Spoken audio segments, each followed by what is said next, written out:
So let's talk about how the fear of gaining muscle is preventing lots of women from losing fat.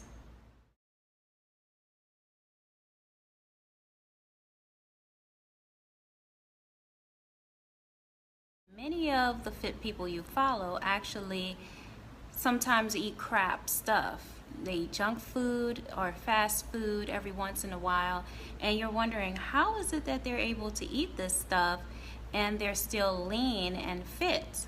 Well, I'll tell you how. When you start to regularly exercise and your body composition changes, meaning you go from being mostly fat or having a lot of fat to having more muscle than you do fat. What happens is it changes your resting metabolic rate, your RMR, which means that when you're at rest and you're not just doing anything and your body is still functioning, burning calories just for you to survive and function throughout the day. And so based on your size and your body composition, your body is going to burn calories automatically. When you have a body composition that is mostly made up of muscle, you burn more calories because muscle burns more calorie than fat. Because they have more muscle on them, they're able to eat more and stay lean. So they can have these high starch or high calorie meals and snacks without it sabotaging their diet overall. So the bigger these people are, is the more that they can afford to eat things that are high in starch. Now, you can't do that if you are insulin resistant, diabetic, pre-diabetic, suffering from PCOS, and things like that. Or if your BMI indicates that you're very overweight or obese.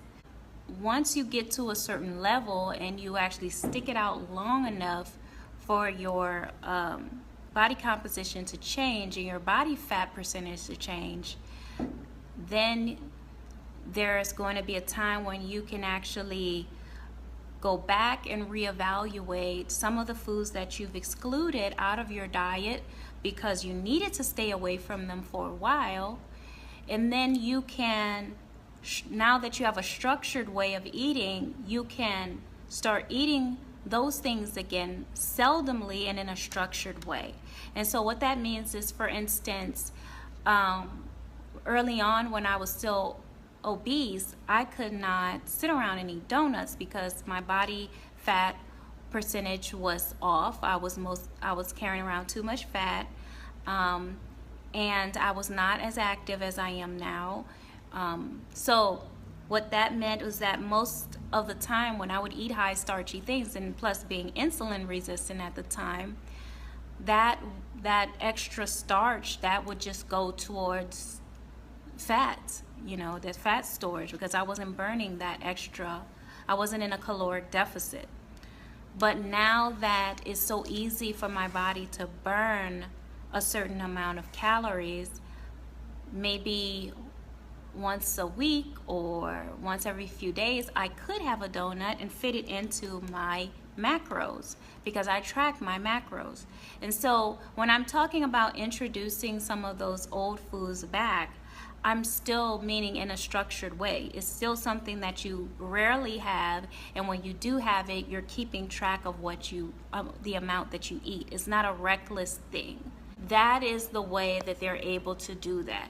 What you're not seeing a lot of those people do is showing you that they eat clean most of the time. 95% of their diet is clean, and they show you the junk food that they very seldomly eat, and they only eat a small portion, and it's not affecting them because they're already very lean and they're already very active, and they have a body composition that allows them to do so.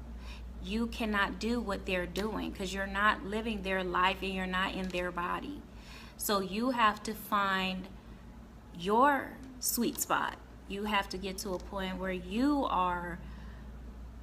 change your body composition to be able to do that. And until you do that, and you know how to do that, you need to still be avoiding those types of foods, those trigger foods and those junk foods and high starch, high sugar, high calorie foods. So for the women out there who are avoiding lifting weights because they think that it's going to make them bulky, let me just say this.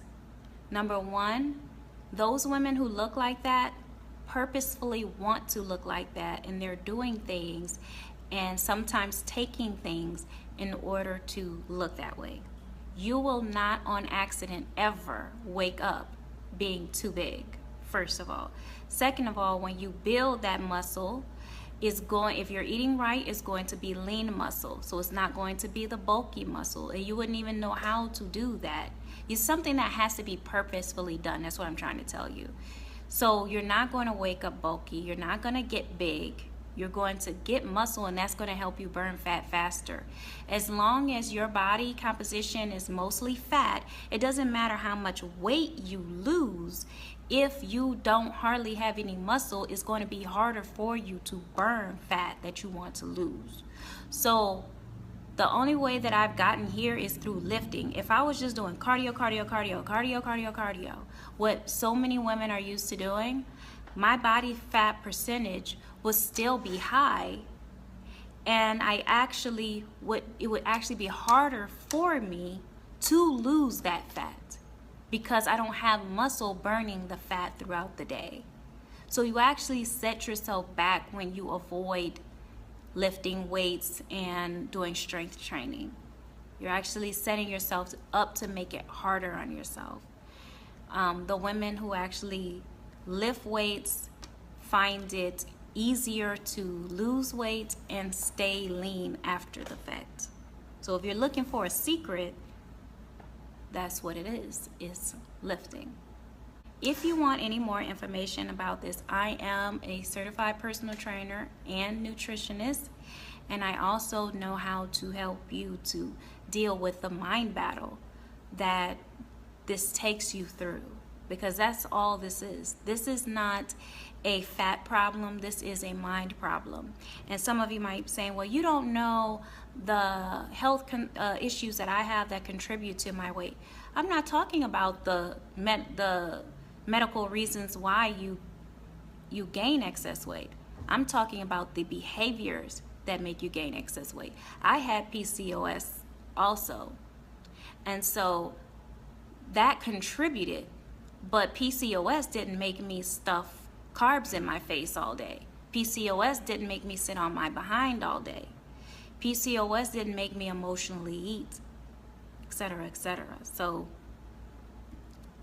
we can address what's in your control. And many times you'll find that once you actually start getting control and discipline yourself, those medical conditions, the symptoms will greatly lessen or disappear. If you have any more questions, you can message me through here, or you can visit my website, starthehealthjourney.com.